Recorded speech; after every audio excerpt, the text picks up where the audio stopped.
جو بکری بکری سی زندگی ہے وہ آج دیکھو سنبھل رہی ہے، مدینہ دیکھا أسمو وأجتاز السماء جلالا فأزيد أسراب میں صرف 4 مصرے پڑھتا ہوں اور اسٹیج پہ اس وقت ماشاءاللہ سب معتبر علماء ہے اور حضرت والا دعا طلب کرتے ہوئے صرف حضرت کے استقبال کے لیے میں 4 مصرے پڑھنا چاہتا ہوں اور جتنے بھی علماء ہیں سبھی کو اس وقت شریک کرتا ہوں۔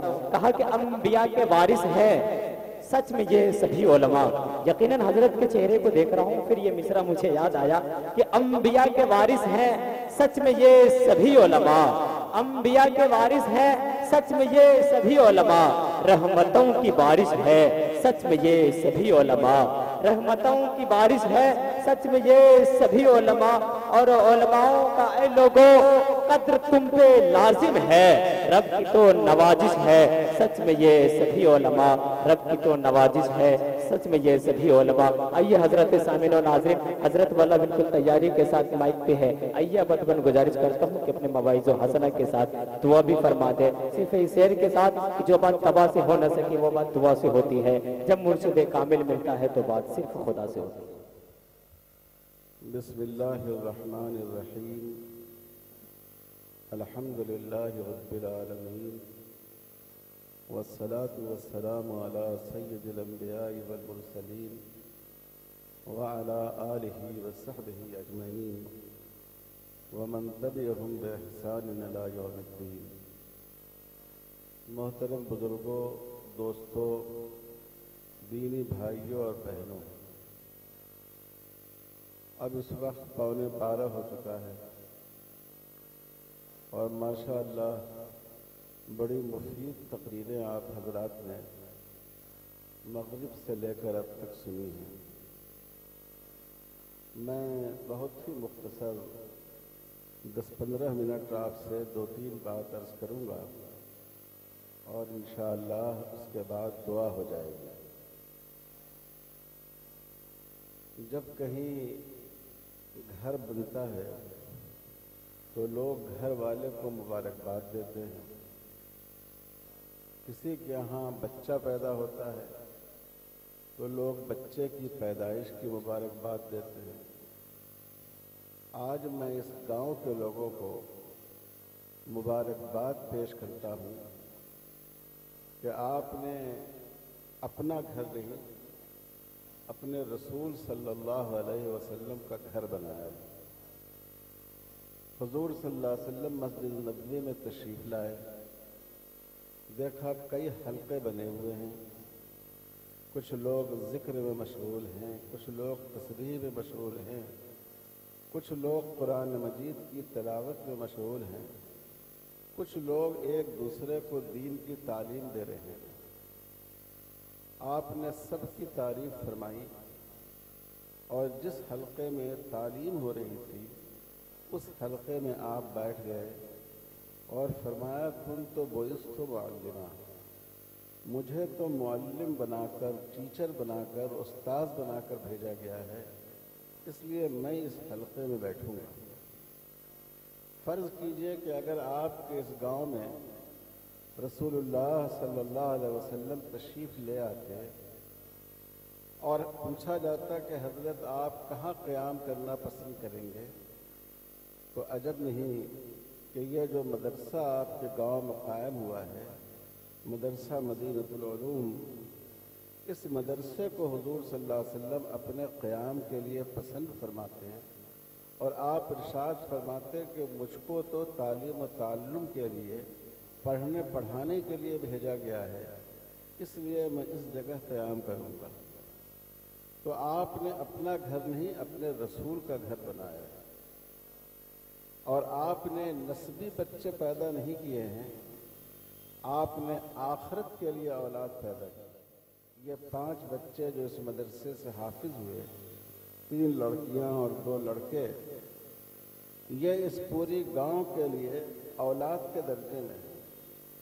وہ اولاد جو آخرت میں آپ کے کام آئے گی اور انشاءاللہ آپ کی انگلی پکڑ کر آپ کو جنت تک پہنچائے گی۔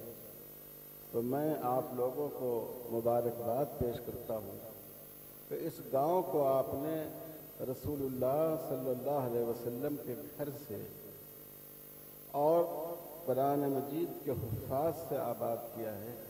1 سال کی مدت بہت کم مدت ہوتی ہے، اتنے کم عرصے میں ماشاءاللہ 5 بچوں نے یہاں سے حفظ کی تکمیل کی، یہ بہت بڑی بات ہے۔ اللہ تعالیٰ اس ادارے کے ذمہ دار اور اس کے اساتذہ کو جزائے خیر عطا فرمائیں۔ ان بچوں کے سرپرستوں کے لیے ان بچوں کو صدقہ جاریہ بنائیں اور ہم سب کو اس ادارے کی خدمت کی توفیق عطا فرمائیں۔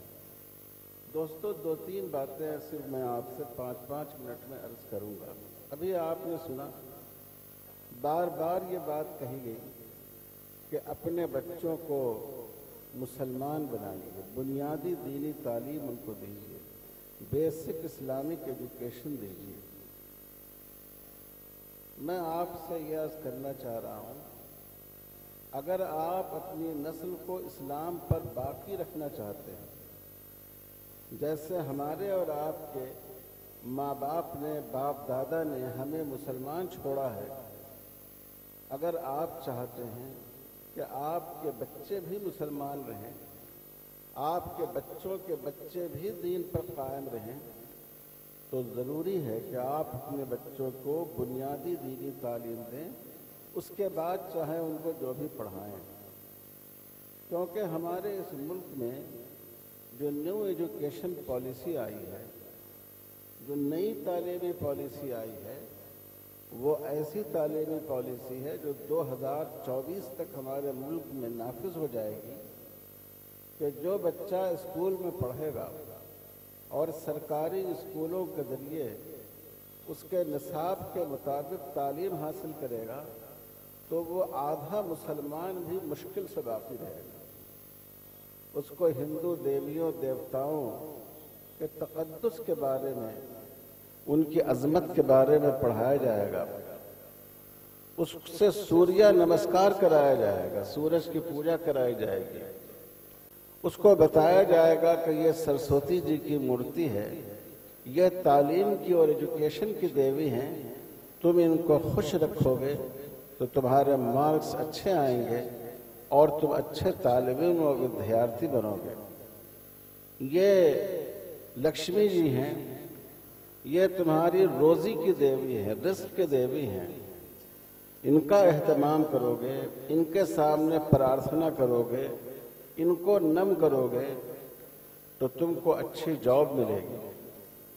ان کو وہ لباس پہنایا جائے گا جو ہمارے برادران وطن پہنتے ہیں، ان کو سلام کا وہ طریقہ سکھایا جائے گا، ہاتھ جوڑ کر سلام کرنے کا، جو ہمارے برادران وطن کرتے ہیں۔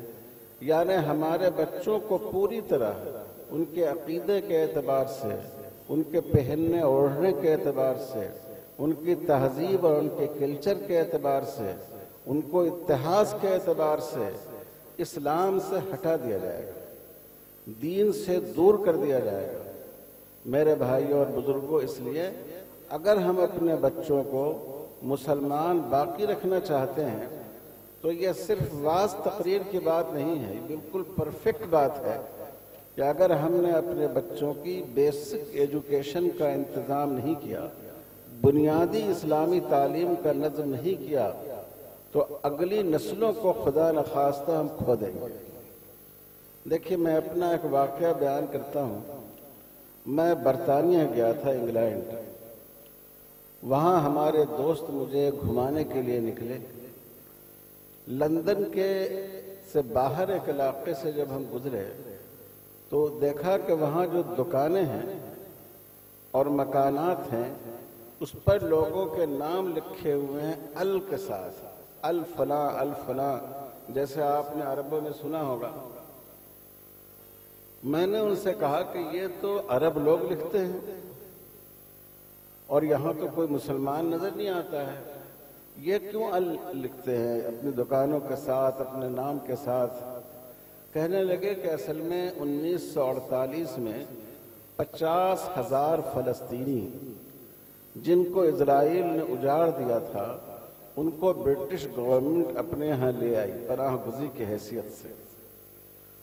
اب ان کی 2 نسلیں گزر چکی ہیں، اب ان کو اپنے بارے میں کچھ معلوم نہیں ہے، لیکن چونکہ ان کے والد کا جو سر نیم تھا اس میں ال لکھا ہوا تھا، تو وہ سر نیم یہ ابھی بھی ڈھو رہے ہیں۔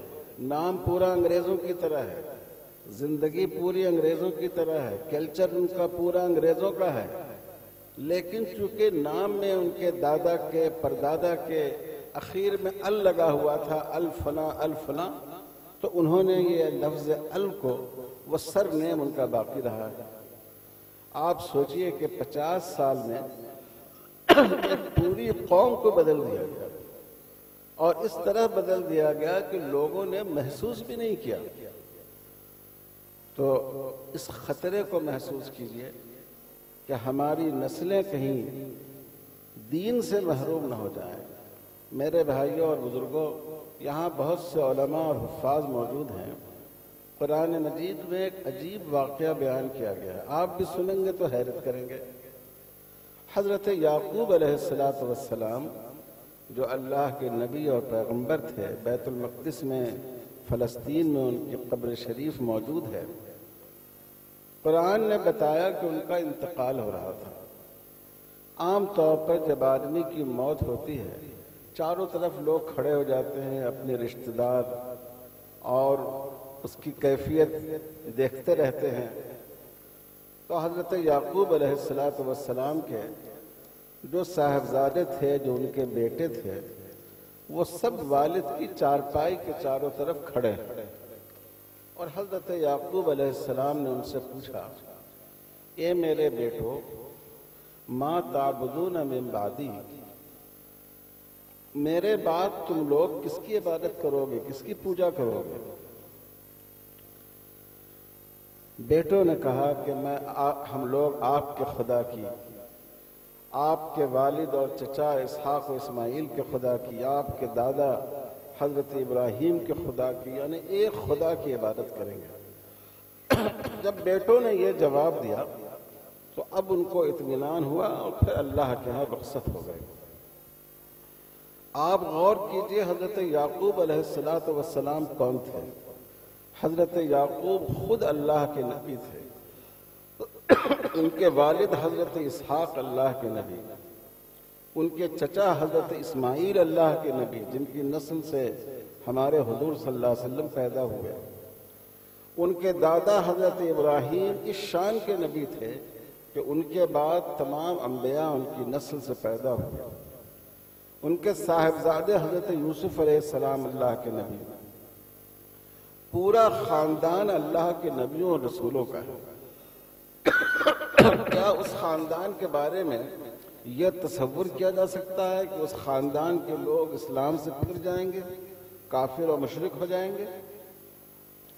لیکن حضرت یعقوب بے چین ہیں اور اپنے صاحبزادوں سے پوچھتے ہیں، ما تعبدون من بعدی، میرے بعد تم لوگ کس کی عبادت کرو گے؟ میرے بھائیوں اور بزرگوں، جس وقت حضرت یعقوب علیہ السلام کا انتقال ہوا اس وقت وہ مصر میں تھے، ایجپٹ میں تھے۔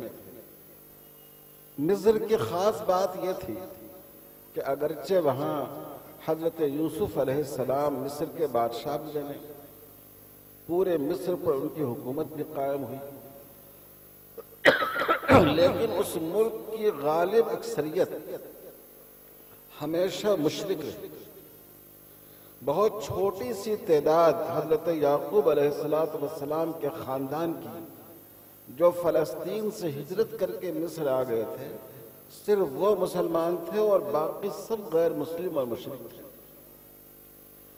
اور مصر کی صورتحال وہی تھی جو اس وقت ہمارے ملک کی۔ ان کے ہاں درختوں کی بھی پوجا ہوتی تھی، دریائے نیل کی بھی پوجا کی جاتی تھی، مورتیوں کی بھی پوجا ہوتی تھی، گائے کی بھی پوجا ہوتی تھی، بادشاہ کی بھی پوجا کی جاتی تھی، سورج اور چاند کی بھی پرستش ہوتی تھی،